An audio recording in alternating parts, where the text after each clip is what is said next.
Mediocre people don't like high achievers. And high achievers detest mediocre people. If you want to prevent hiring people that do better at a job interview than they actually do at executing and doing the work, then you need to understand that talent always will attract talent. That high achievers always will attract other high achievers. High achievers want competition. They want to be held accountable. They want great leadership. And I'm telling you now, if you're having a problem hiring people, you need to look at your team that you have right now, see who are high achievers and who are not, and get rid of. I'm just looking for one position. No, I'm saying you need to get 3 positions. If you have mediocrity in your team, that is a cancer that's in your team, and it causes other people to be repelled by that.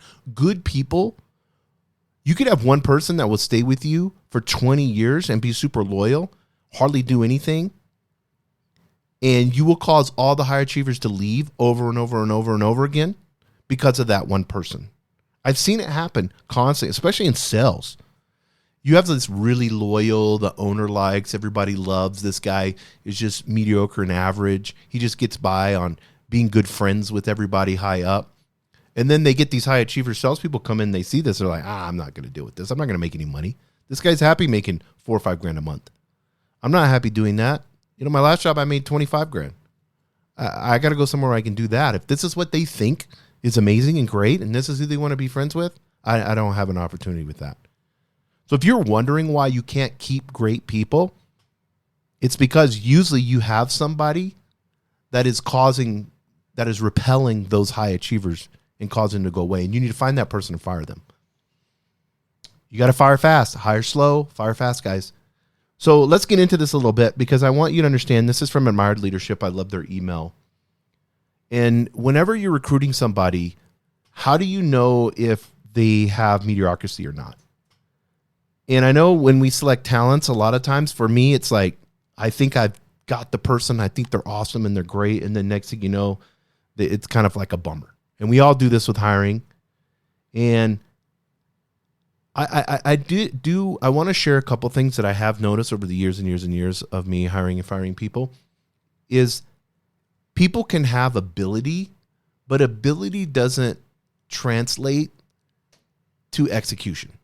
And to me, I always tell everybody, when I'm first hiring people, number one is that you executing on time, you setting a commitment to me, and then you executing and getting the job done. And I use the word executing over and over till I'm sick in the face because I want them to see, and I have a lot of people not call me back after the interview that they won't, I'll even ask them for a second interview and they won't answer. And I did my job. You have to put, and listen to me guys, filters out there. Whatever filter you think is important, you need to put it out there. I'm gonna get some of you pissed off, but this is a filter. Chick-fil-A has filters about who they hire. I guarantee you that. But I also guarantee you, and they may be right and Christian and all that, but I also guarantee you left organizations, super liberal organizations have filters too. You're not going to work for that super left organization and be a Trump supporter. I guarantee you they won't have you around. You're not going to last. They have filters too. So whatever side you're on, there's filters. Your organization has filters. I'm not just talking about political filters. What I'm talking about is these filters that you have in place for people executing and getting a job done, because that's what I care about. Ability, yeah, I get it. You went to Stanford and you did this and you have this and you've done this in the past, but what can you do for me right now? I don't care about pedigree. What desire do you have? And how I find that out is enthusiasm. Are they enthusiastic? Because a lot of times you can hire somebody that's maybe had gone through a divorce or had some bad times, and maybe they've kind of finally gotten over it a little bit and they're enthusiastic about recreating themselves, but they don't have the talent that you really want. If that person's enthusiastic, I'll take that all day long. I can teach them, unless it's super technical, but I can teach them or have somebody teach them the rest. They'll figure it out if they're enthusiastic. And for me, one of the things that I see over and over and over again is whenever we just look at skills and talent, we're going to get a lot of people that are average. I mean, if you have 25, let's say you have 25 applicants, 20 of them or 21 or 22 of them are going to be average, and they're going to be able to have average skills and average talents to be able to do an average job for you. So I don't care about that. So I'm not looking really at the skills and talents as much as I am looking at, and even record, experience, pedigree. Don't look at all that. You need to have them. I mean, you can eliminate some things if somebody's like not even close to being, I scan through it real quick. Oh, okay, yeah, whatever. How much of the resume is lying anyways? I mean, we even have politicians. We all know what happened in New York. We even have politicians who lie about everything. So unless you do hugely extensive background checks, for the most part, who knows what's on that paper? So for me, what I like to do is play this game of excellence with them. And like I said, they don't like high achievers. So I'm going to go overboard explaining perfectly what the job is going to be and how they execute and how they're going to be a high achiever. I'm going to make the job, here's what I want, 10 from a job. If somebody's a 10 in the job, here's what it looks like. And I want to scare someone. I want to have a little bit of fear there in a good way that, I don't know if I can do this job again. He expects a lot. He's expecting a lot from me, because when you put that expectation out there, people that are enthusiastic, that want the job, they're going to rise to the challenge. Those high achievers with enthusiasm are going to ride to the challenge. You're going to filter. Here's another filter. You're going to filter out those that want to be average. So a lot of times what people are afraid of doing, and I see this in job interviews all the time, they kind of downplay the job because they're hoping that, somebody will pick them and get the job. Oh, it's super easy. Oh, you just have to do this, or, those are totally opposite of what you need to do.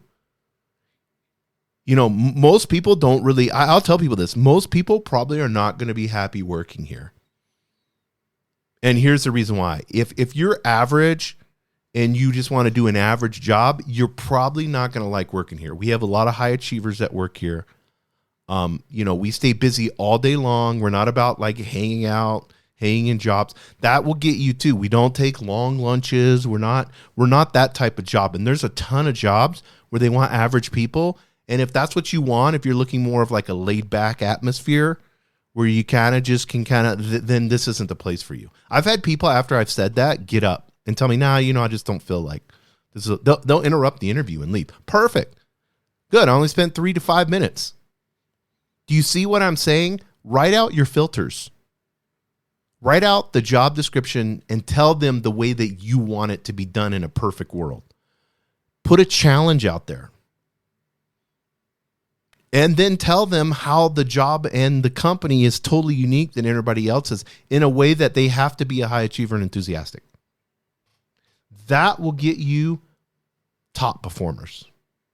And that will weed out. You may have 23 people that you've interviewed and all of them are average, but you get those 2 and now you can have the conversation with those 2. And I'll tell you what I'll do a lot of times. I'll just hire the 2. If I get it down to 2 people that if I'm having a hard time making a decision, I'm going to find a way to hire both of those.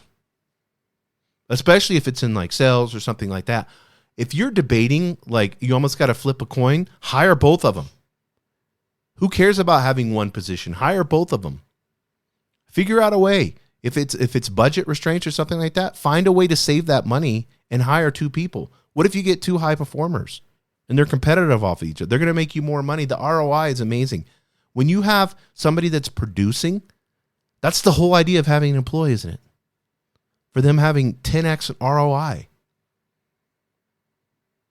So let me tell you something. Whenever, I always like that when I used to have, my dad used to say that to me, let me tell you something, son. So I think I've kind of picked that up. And not in a bad way. It was always a good way. He's just trying to get my attention. Average talent is instantly intimidated and threatened by anything that's exceptional. demonstrate excellence. Dress up, wear a suit that day, look super sharp. If they're kind of like wrinkly and casual and don't look good and didn't take the time to make themselves look halfway presentable, they're out. They're out. Look at those things. What creates excellence? What is excellence in that position? What do they look like? How do they act? If it takes you an extra week to hire somebody, that's fine. I would rather it take an extra week to hire somebody than hire somebody, have them being trained, have them go through everything, and then a month, 2-3 months later, they quit. They've gone through the expense of that. We all know that. The expense of hiring a wrong person is huge. It hurts your team. It does everything else wrong. So let me encourage you guys, put excellence out there. Make it to where mediocrity does not have a chance during the interview. And I guarantee you those filters in place will cause you to be able to hire somebody that's amazing. Thank you for joining us on the Albuquerque Business Podcast. And thanks to our sponsor, RigbyDigital.com. Make sure to subscribe and share. And go to abqpodcast.com. Get show notes, resources, and links to everything we talked about today to help you navigate your journey as an entrepreneur and business owner.